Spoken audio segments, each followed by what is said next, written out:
हो गए और इस 3-4 सालों में अमूमन ये देखने को मिला है कि जंगली जानवरों के हमले रिहायशी इलाकों में और इंसान पर बहुत ज़्यादा बढ़ गए। काफ़ी समय से खास करके बाघों के हमले से पूरा उत्तराखंड दहला हुआ है, भयभीत है।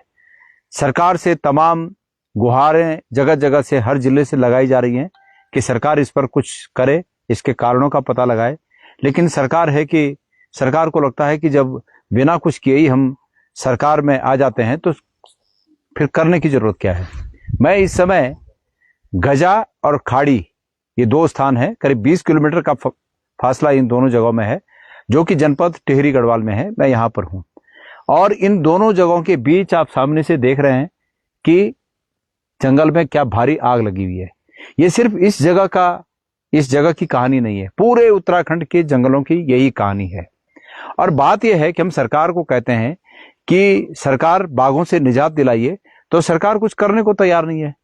सरकार से मैं पूछना चाहता हूं कि हमने ये कहा था कि बाघों के हमले का एक कारण ये भी है कि जब जंगलों में लगेगी आग तो स्वाभाविक है कि गांवों की तरफ आएंगे बाघ। आज यही कारण है कि जंगलों में जब आग 3-4 सालों से इस आग पर कोई कंट्रोल नहीं है और हमेशा हर साल, चाहे वो सीजन हो, चाहे ऑफ सीजन हो, चाहे फायर सीजन हो, नॉन फायर सीजन हो, हर साल जबरदस्त जंगलों में आग लगती है। तो जो उनके बाघों के जो निवास हैं, नैसर्गिक निवास हैं, वो निवास खत्म हो जाते हैं। बाघों का जो भोजन है जंगलों में, वो भोजन भी खत्म हो जाता है। तो वो फिर रिहायशी इलाकों की तरफ, गांव की तरफ वो लोग रुख करते हैं, वो बाघ रुख करते हैं। अब ऐसे में सरकार को क्या ये कारण नहीं समझता? मैं उम्मीद करता हूं कि सरकार अभी भी इस बात पर मनन करे कि उत्तराखंड के गांव में, ग्रामीण इलाकों में लोगों को कैसे सुरक्षित रखा जाए बाघों से। उसका खास करके एक बड़ा कारण बाघों के हमलों का यह है कि जंगलों की आग पर काबू पाना पड़ेगा। सरकार पूरी तरह से फेल है और वो फेल इसलिए है कि सरकार की इच्छा शक्ति नहीं है कि जंगल की आग को बुझाया जाए। ये गजा और खाड़ी के बीच का जंगल में लगी हुई आग इस बात का प्रमाण है कि सरकार सोई हुई है।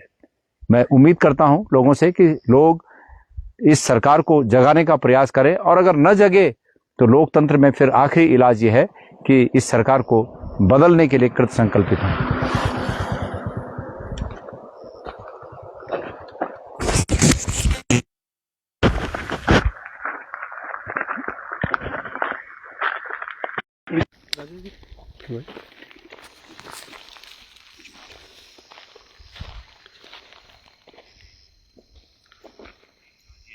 कि इस सरकार को बदलने के लिए